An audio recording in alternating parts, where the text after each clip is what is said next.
اعوذ باللہ من الشیطان الرجیم بسم اللہ الرحمن الرحیم۔ ابتدا اللہ کے نام سے جو بہت مہربان اور رحم والے ہیں۔ السلام علیکم ورحمۃ اللہ وبرکاتہ۔ آپ تمام لوگوں پر سلامتی ہو اور اللہ تعالیٰ کی بے پناہ رحمتیں اور برکتیں ہوں۔ وطن عزیز پاکستان میں آج کل کا ہاٹ ٹاپک یعنی کہ موضوع خاص اسلام آباد میں مندر کی تعمیر ہے۔ اس بحث میں نے بھی اپنا حصہ ڈالنے کی کوشش کروں گا، کیونکہ یہ اللہ کا حکم ہے وَتَوَاصَوْا بِالْحَقِّ، یعنی حق بات کی تلقین۔ حق بات بالکل ببانگ دہل کرنی چاہیے، اور جس پلیٹ فارم پر بھی ممکن ہو ایک مومن کو حق بات کرنی چاہیے۔ تھوڑی سی تحقیق کی تو یہ پتہ چلا کہ یہ جو اسلام آباد یعنی پاکستان کے دارالحکومت دارالخلافہ میں حکومتی سرپرستی میں حکومتی خرچے پر حکومت کی دی گئی زمین پر اسلام آباد کی تعمیر، وہ مندر کی تعمیر، یعنی وہ جگہ جہاں پر ہماری ہندو برادری، ہمارے ملک میں رہنے والے ہندو اپنے ٹیمپل یعنی بتوں کی پوجا کرتے ہیں، اپنی عبادت کرتے ہیں، اس جگہ کو مندر کہتے ہیں، اور اس جگہ پر اسلام آباد میں یہ تعمیر بڑی زور و شور سے ہو رہی ہے۔ اس بات کا قطعاً یہ مقصد نہیں کہ یہ کام اسی حکومت کا ہے۔ اس حکومت کو شاید کریڈٹ یا ڈسکریڈٹ یا ہر متنازع کام میں کی گھنٹی، ہر متنازع کام کی گھنٹی اپنے گلے میں باندھنے کا شوق ہے، اس وجہ سے یہ کام اب بڑی زور و شور سے جاری ہے۔ پاکستان میں ایک وزارت ہوتی ہے اقلیتی امور کی، اور اقلیتی امور نے 2012 میں حکومت پاکستان جو اس وقت پیپلز پارٹی کی گورنمنٹ تھی ان کو یہ سجیسٹ کیا کہ اسلام آباد میں رہائشی ہندوؤں کے لیے کوئی عبادت گاہ نہیں، اور یہاں پر ان کو تعمیر کی اجازت دی جائے۔ اس وقت پیپلز پارٹی کی گورنمنٹ تھی، اور انہوں نے جو پاکستان میں ہوتا ہے جگہ بھی مختص کر دی گئی اور تعمیر کا کام شروع ہو گیا، لیکن فنڈز کی کمی کی وجہ سے یا کہ دوسرے مسائل کی وجہ سے یہ کام رک گیا۔ اس بات کے قطع نظر کہ اسلام آباد میں ہندوؤں کی آبادی کتنی ہے اور کتنی تعداد میں یہ رہتے ہیں، اور کیا واقعی مندر کی تعمیر بہت ضروری ہے۔ اس کے بعد یہ کام رکا رہا۔ 2016 میں نون لیگ کی حکومت تھی۔ نون لیگ کی حکومت میں یہ کام پھر سے سٹارٹ ہوا، پھر ہونا شروع ہوا، اور اس کے بعد کچھ اسلام آباد کے رہائشی مذہبی حلقے ہائی کورٹ چلے گئے، اور ہائی کورٹ نے اسٹے دیا۔ اس کے بعد جو دوسرے یعنی دوسرے لوگ تھے، وہ ضروری نہیں کہ وہ ہندو ہوں، ہمارے مطلب حکومتی لوگ بھی ہو سکتے ہیں، جنہوں نے جا کے دوبارہ انہوں نے اجازت لی، پھر اسٹے، پھر اجازت، یہ چلتا رہا، اور اس میں بھی کافی ٹائم گزر گیا، تعمیر اس کی رکی رہی، اور یقیناً فنڈز کی ایشو اور دوسرے ایشوز بھی ہو سکتے ہیں۔ جب یہ حکومت آئی، انہوں نے ایک کرتارپور راہداری یعنی سکھوں کے لیے ایک راہداری بنائی۔ اچھا، سکھوں کا جو گردوارہ ہے، گردوارہ وہ بہت قدیم ہے، تاریخی حیثیت کا حامل ہے اور برسوں سے ہے۔ انہوں نے پھر اس کام کا بیڑا اٹھایا، اور فنڈز کی شارٹیجز بھی ختم ہو گئی، اور سارے دوسرے مسائل بھی ختم ہو گئے۔ بہت تیزی سے، بہت زور و شور سے یہ کام جاری ہے۔ ہمارے ایک سابق وزیر خارجہ، نام میں نہیں لیتا، ایک سابق وزیر خارجہ نے قومی اسمبلی میں یہ تقریر کی، اور انہوں نے یہ کہا کہ کسی مذہب کو کسی مذہب پہ برتری حاصل نہیں۔ اگر وہ یہ کہنا چاہتے تھے کہ کسی انسان کو اپنے مذہب کی بنیاد پر دوسرے انسان پہ برتری حاصل نہیں، تو یہ بات کسی حد تک بہتر بھی ہو سکتی تھی اور قابل قبول بھی ہو سکتی تھی۔ لیکن جب انہوں نے یہ کہا کہ کسی مذہب کو دوسرے مذہب پہ برتری حاصل نہیں، تو جناب ایک طرف اللہ کا دین ہے جو منزل ملا ہے من اللہ ہے، جو اللہ کا حکم ہے، اللہ کی طرف سے دیا گیا، یعنی کائنات کے خالق کی طرف سے دیا گیا ہے، اور دوسری طرف وہ ادیان ہے جو بندوں کے وضع کیے گئے ہیں اور بندوں نے ایجاد کیے ہیں۔ تو یقیناً اللہ کے انبیاء یا رسول جب زمین پر آتے تھے لِيُظْهِرَهُ عَلَى الدِّينِ كُلِّهِ، یعنی وہ اس دین کو غالب کرنے کے لیے آتے تھے تمام دوسرے ادیان پر، اور اتمام حجت ہو گئی اللہ کے رسول، آخری رسول خاتم النبیین کی بعثت کے بعد۔ اب ہوتا یہ ہے کہ ہم رہتے ہیں اسلامی جمہوریہ پاکستان، اس کا نام جو اسلامی جمہوریہ ہے، اسلامک ڈیموکریٹک یا ریپبلک آف پاکستان، اس نام پر بھی اعتراض ہے، کیونکہ اگر جمہور کا مطلب اکثریت ہے، اور اکثریت کون سی اکثریت؟ یعنی ملک میں رہنے والی اکثریت مسلمانوں کی ہے، تو جناب مسلم تو باعمل ہوتا ہے، مسلم تو وہ ہوتا ہے کہ جس کے ہر کام سے اس کا عمل نظر آتا ہے کہ یہ مسلم ہے۔ اب آپ مجھے بتائیے کہ جو مطلب پاکستان کی بڑی جماعتیں، مذہبی جماعتیں نہیں، جو پاکستان کی بڑی جماعتیں ہیں، وہ برملا ملک کے اندر ملک سے باہر یہ کہتی ہیں کہ ہم سیکولر ہیں، یعنی سیکولر جماعتیں، یعنی پاکستان میں مسلمانوں کا ایک بہت بڑا طبقہ ایسا بھی ہے جو یہ سمجھتا ہے سیکولر کا مطلب، اگر سیکولر کو اردو میں ٹرانسلیٹ کریں تو سیکولر کا مطلب لادینیت ہے، اور وہ یہ سمجھتا ہے کہ دین کا مطلب، مذہب کا مطلب صرف عبادت ہے، اور باقی دنیا کے دوسرے کاموں میں انسان آزاد ہیں، وہ لادین ہیں، وہ جو چاہے سیکولرزم کے مطابق جو چاہے وہ کر سکتے ہیں، اور پاکستان میں رہنے والے اکثریت مسلمانوں کی اسی نظریے کی حامل ہے۔ اس لیے، اور پھر جمہور یعنی اکثریت، یعنی اکثر قومی اسمبلی میں اگر اکثر یہ فیصلہ کر دیں کہ نعوذ باللہ زمین کے 2 خالق ہیں، کائنات کے 2 خالق ہیں، تو اکثر 70% اگر یہ فیصلہ کر دیں تو جناب وہ پھر قانون بن جائے۔ اس لیے اللہ کا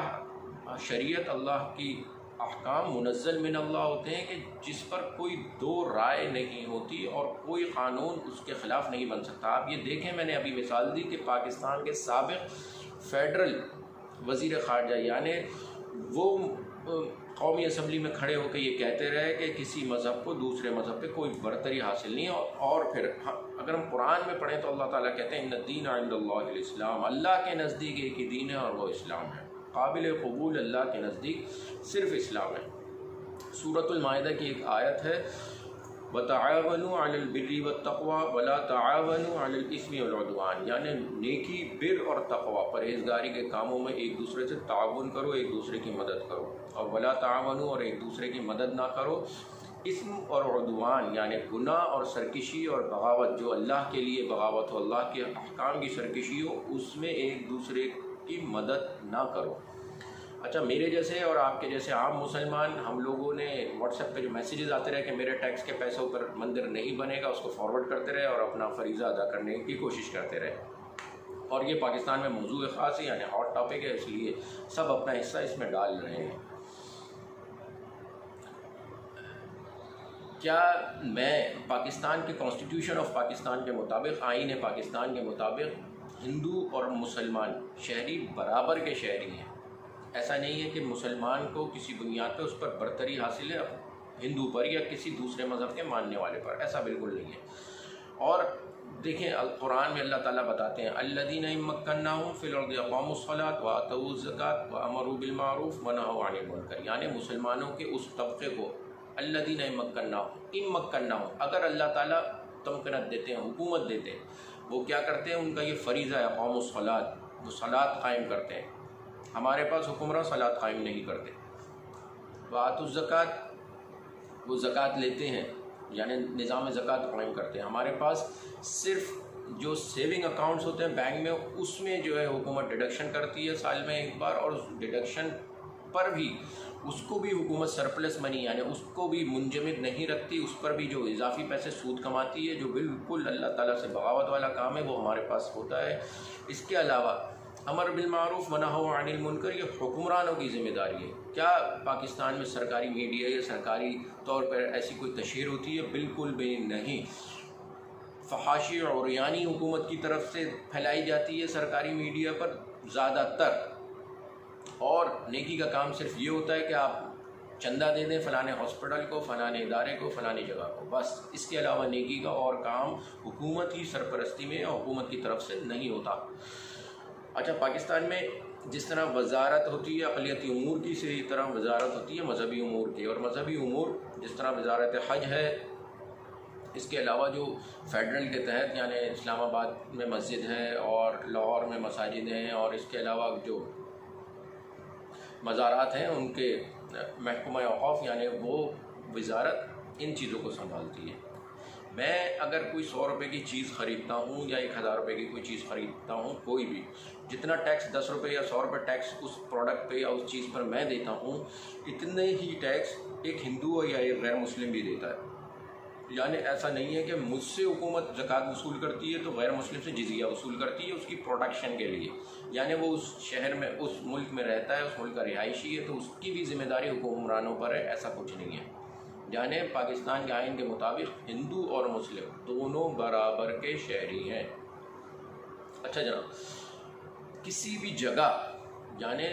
اتنا ایسا کیا ضروری تھا کہ حکومت پاکستان کو جگہ دینی پڑی؟ یعنی اگر یہ ہوتا کہ ہندو برادری یا اقلیتی امور کی برادری یہ آتی اور بتاتی کہ اس جگہ اتنی آبادی ہے اور ہم یہ جگہ خریدنا چاہتے ہیں، یعنی وہ کسی شخص سے یا کسی ادارے سے یا حکومت پاکستان سے وہ جگہ خریدتے اور اپنے سرمایے پر اس کی تعمیر کرتے، تو اس میں کسی مسلمان کو کیا ایشو ہو سکتا تھا؟ یقیناً کوئی نہیں۔ اچھا، ہوتا یہ ہے کہ جب مسلمان مساجد کو سیل نہیں کیا جاتا، یعنی بیچا نہیں جاتا، لیکن باہر ملکوں میں یہ ایسا ہوتا ہے کہ گرجا یا چرچز سیل کر دیے جاتے ہیں۔ اب ہمارے سامنے موجودہ مثال ایودھیا میں بابری مسجد، یعنی ہندوؤں نے، اگر اس کی کوئی تاریخی حیثیت ہوتی ہے، ابھی میں نے جیسے ذکر کیا سکھوں کا جو ٹیمپل ہے گرو نانک جو ان کا کرتارپور راہداری جس کے لیے بنائی گئی ہے، تو وہ تاریخی حیثیت کا حامل ہے۔ ایسا نہیں ہوا کہ مسلمانوں نے اس جگہ کو یعنی خرید کر ان کو اجازت دی سکھوں کو، ایسا نہیں، اس کی تاریخی حیثیت ہے۔ بابری مسجد شہید کی ہندوؤں نے ہندوستان میں،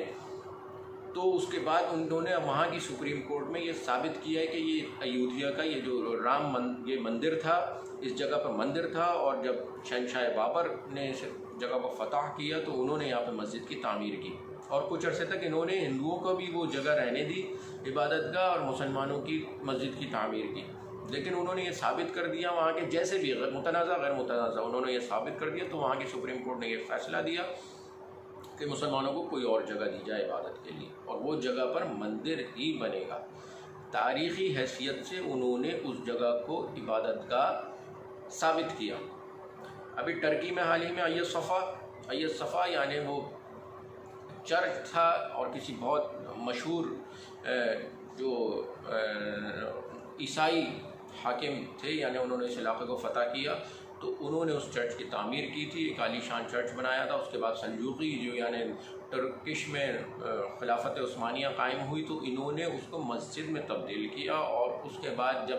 ٹرکی سیکولر غالب آ گئے وہاں پہ، جو کہا جاتا ہے مصطفیٰ کمال اتاترک، تو انہوں نے اس کی حیثیت میوزیم کی کر دی، اور اس کے بعد اب حال ہی میں موجودہ حکومت نے ٹرکی میں یہ فیصلہ کیا کہ اس کی جو مسجد یعنی مسجد کی حیثیت سے اس کو بحال کیا جائے۔ لیکن وہ رہی عبادت کا، پہلے وہ اہل کتاب کے پاس ہی تھی جناب۔ یہاں پر یہ تفریق بھی کی جاتی ہے کہ وہ پہلے بھی اہل کتاب کے پاس تھی، اور اب بھی اہل کتاب ہی کے پاس ہے، یعنی مسلمانوں کے پاس ہے، اور وہ عبادت گاہ ایک تاریخی حیثیت، بہرحال یہ ان کا مسئلہ ہے، لیکن وہ ایک تاریخی حیثیت سے عبادت گاہ موجود تھی۔ اسی طرح جو مسلمان آج غلط فہمی کا شکار ہے کہ وہ کہتے ہیں مسجد اقصیٰ اور کنفیوز ہو جاتے ہیں،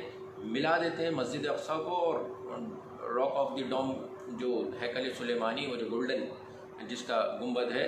وہ اس کو بھی کہتے ہیں کہ یہ بھی ہمارا ہے۔ کس بنیاد پر؟ یعنی وہ تو حضرت اگر سلیمان نے تعمیر کیا، تو اس کے بعد جو ٹائٹنز نے اس کو تباہ کیا، اس کے بعد پھر اس کی حیثیت بحال ہوئی، اور قدیم یعنی یہودی اور عیسائی اس جگہ پر عبادت کیا کرتے تھے۔ اور مسلمانوں کی تاریخ یہ ہے کہ سب سے پہلے حضرت عمر نے جا کے جب کچھ فاصلے پہ، کچھ ڈسٹنس پہ صلاۃ قائم کی فتح کرنے کے بعد، تو اس جگہ پر، یا یہ بھی کہا جاتا ہے ہماری ہی تاریخ میں ملتا ہے کہ جو بنو امیہ کی خلافت میں جناب عبد الملک بن مروان نے اس کی تعمیر شروع کی گئی، اور ان کو یہ بتایا گیا کہ یہ جگہ وہ ہے جہاں ملکہ سبا کا تخت تھا، اور شاید حضرت عمر نے بھی اسی جگہ پر صلاۃ قائم کی تھی، کوئی ڈسٹنس پر۔ تو انہوں نے اس جگہ پر مسجد کی تعمیر شروع کی، اور ولید بن عبد الملک جو ان کے بیٹے اس کے بعد حاکم ہوئے، تو ان کے دور میں اس کی تعمیر کمپلیٹ ہوئی۔ اس کے بعد جب یہ دوبارہ یہ جگہ چلی گئی عیسائیوں کے پاس، تو صلاح الدین ایوبی نے اس جگہ کو فتح کیا، اور فتح کرنے کے بعد بتائیے کیا وہ فاتح تھے جو چاہے کر سکتے تھے؟ کیا انہوں نے وہ جو مسجد اقصی اور بیت المقدس، کیا بیت المقدس کو انہوں نے مسلمانوں کی عبادت گاہ بنایا؟ ہرگز نہیں جناب، بالکل بھی نہیں۔ اور انہوں نے وہاں پر ویسے ہی عیسائی اور یہودی عبادت اپنی کر سکتے تھے، اور مسجد اقصی جو شاید اس وقت ان کے قبضے میں تھی، وہ اس کی حیثیت بحال کی، جو مینار وہ اپنے پاس رکھتے تھے اس کو نصب کیا، اور باقاعدہ پھر اذان اور تکبیرات اور صلاۃ قائم ہوئی، جو آج تک قائم ہے۔ یعنی یہ نہ سمجھیں کہ یہودی اس جگہ پر قابض ہیں جیسے کہ ہم کہتے ہیں، تو قابض ہونے کی وجہ سے انہوں نے مسجد اقصی بند کر دی ہے، ایسا کچھ نہیں ہے۔ صلاۃ الجمعہ قائم ہوتا ہے، 5 وقتہ صلاۃ ہوتی ہے وہاں پر قائم ہوتی ہے، اور باقاعدہ مسلمانوں کے پاس ہی اس کا کنٹرول ہے مسجد اقصی کا۔ ہاں یہ ہے کہ ملک میں یہودیوں کی حکومت ہے تو بعض دفعہ روکا جاتا ہے، بعض دفعہ کچھ ایسے ہوتے ہیں جو حکمران جو کچھ کر سکتے ہیں، لیکن اس کی تاریخی حیثیت کے مطابق وہ مسلمانوں کے پاس ہی وہ جگہ ہے۔ یہی جناب اگر کسی جگہ کی کوئی تاریخی حیثیت ہے، اگر ہم انٹرنیٹ پر سرچ کریں تو اسلام آباد کے مضافات میں وہ سہتاج مندر مل جاتا ہے جو اب کھنڈرات میں تبدیل ہو چکا ہے، یا اس کے علاوہ بھی اور بھی۔ تو حکومت اگر اتنا ہی ضروری تھا تو اس کی تزئین و آرائش کروا دیتی، لیکن کیونکہ وہاں پر رسائی مشکل تھی، اور جو اس کے پیچھے اس کے بیک گراؤنڈ میں جو مقاصد ہیں اس کو حاصل کرنے کے لیے یہ کام ہائی لائٹ کیا جا رہا ہے اور حکومتی سرمایہ پر ہو رہا ہے۔ یعنی اگر اتنا ہی ضروری تھا تو عمر کوٹ یا مٹھی یا اندرون سندھ کے ایسے علاقے جہاں ہندو برادری کی اکثریت رہائش رکھتی ہے تو ان کو الاٹمنٹ کی کر دی جاتی، لیکن ایسا کچھ نہیں ہوا۔ اچھا جناب، وَأَنَّ الْمَسَاجِدَ فَلَا تَدْعُوا لِلَّهِ أَبَدًا، مساجد اللہ کے نام پر بنتی ہے اور اللہ کا نام ہی وہاں قائم و دائم رہتا ہے۔ ہم اگر اپنے گریبان میں جھانکیں تو ہماری مساجد کے باہر دیوبندی مسلک، بریلوی مسلک، اہل حدیث مسلک اور فلانا فلانا اہل تشیع مسلک، یہ سب کچھ لکھا ہوتا ہے، اور دوسرے فرقے دوسرے مسلک کے لوگ اس مسجد میں نہیں جاتے، جانے سے گریز کرتے ہیں۔ ایک تو یہ بات کہ یہ ہم نے پرائیویٹ حیثیت سے ان کا کنٹرول اپنے پاس رکھا، اور اس کے بعد پھر اس میں فرقہ در فرقہ جو اللہ کا حکم ہے کہ فرقہ شرک ہے، فرقہ پرستی شرک ہے، اللہ کا حکم ہے قرآن میں، ہم اس بات پر قائم نہیں رہے، اور یہی کام ہم سب بھی کرتے ہیں۔ اللہ تعالیٰ تو کہتے ہیں قُلْ إِنَّمَا أَدْعُو رَبِّي وَلَا أُشْرِكُ بِهِ أَحَدًا، کہہ دیجئے جس طرح قُلْ هُوَ اللَّهُ أَحَدٌ کہہ دیجئے، قیامت تک کہتے رہیں گے، اللہ کے نبی کی زبان سے یہ کہلوایا تو قیامت تک مسلمان کہتے رہیں گے۔ اسی طرح اللہ نے کہا إِنَّمَا أَدْعُو، کہہ دیجئے کہ میں پکارتا ہوں، أَدْعُو رَبِّي اپنے رب کو، وَلَا أُشْرِكُ بِهِ أَحَدًا، اور میں اس ذات واحد کے ساتھ کسی کو شریک نہیں کرتا۔ کیا مجھے اور آپ کو اپنے گریبان میں جھانکنے کی ضرورت نہیں ہے کہ جن کو ہم مساجد کہتے ہیں وہاں پر یا رسول اللہ مدد نہیں پکارا جاتا، یا داتا اور غوث العظم اور اس کے علاوہ فلانا فلانا نہیں پکارا جاتا؟ اللہ تعالیٰ تو قرآن میں بتاتے ہیں کہ جن کو تم پکارتے ہو وہ تو اپنے اوپر سے مکھی نہیں اڑا سکتے، تو کیا حقیقت میں ایسا ہی نہیں ہے؟ ورنہ آپ ثابت کر دیجئے کہ وہ اپنے اوپر سے اپنے اجسام سے مڑتا، اجسام سے اپنی قبر میں سے یہ سب کچھ کر کے دکھا دے۔ ایسا نہیں ہوتا جناب، اس لیے ہم مسلمانوں کو بھی اپنے گریبان میں جھانکنے کی ضرورت ہے کہ ہم جب یہ کہہ رہے ہیں کہ اس روئے زمین پہ ان الشرک لظلم عظیم، یعنی سب سے بڑا گناہ ظلم عظیم اللہ کی ذات کے ساتھ ہے، تو وہ شرک ہے۔ اور ہمیں یہ اعتراض ہے جس طرح کہ اسلام آباد میں مندر کی تعمیر ہو رہی ہے تو وہاں پر کیا ہوگا؟ کیا وہاں پر یہی ہوگا کہ غیر اللہ یعنی شرک ہوگا، جو ان کا پوجا پاٹ اور دوسرے بتوں کی پوجا کرتے ہیں، تو یہی سب کچھ ہوگا۔ اس لیے ہم معترض ہیں کہ حکومتی سرمایہ اور حکومتی سرپرستی میں یہ کچھ کیوں ہو رہا ہے۔ لیکن جناب دوسری طرف ہم بھی جو اپنی مساجد قائم کیے ہوئے ہیں اور وہاں پر یہ سب کچھ ہم بھی کر رہے ہیں، یعنی غیر اللہ کو ہم بھی پکار رہے ہیں، وہاں پر بھی شرک ہوتا ہے، وہاں پر بھی یعنی وہ اپنے سامنے بت رکھ کے پوجا کر رہے ہیں تو ہم قبروں میں قبر پرستی میں مبتلا ہیں اور مردوں کی پوجا کرتے ہیں، یا ان لوگوں کو پکارتے ہیں جو آج سے ہزاروں سال پہلے فوت ہو گئے اور اللہ کے پاس پہنچ گئے، اور ان لوگوں کو پکار کے ہم پکارتے ہیں، باقاعدہ ان کو پکارتے ہیں۔ تو جناب کیا یہ شرک نہیں ہے؟ اس لیے جو اس بات کے قطع نظر کہ وہ کام صحیح ہے یا غلط، یعنی جو کچھ حکومتی سرپرستی میں ہو رہا ہے صحیح ہے یا غلط، دوسری طرف جو کچھ ہم اپنی مساجد میں کر رہے ہیں تو ہم بھی اس پہ نظر ثانی کریں کہ کیا یہ سب کچھ یعنی کسی کلمہ گو اور کسی مسلمان کو ضد دیتا ہے کہ وہ اللہ کی ذات کے ساتھ شریک کرے، یعنی اللہ کے سوا کسی اور کو پکارے۔ آپ لوگوں کے دیکھنے کا شکریہ، جزاک اللہ۔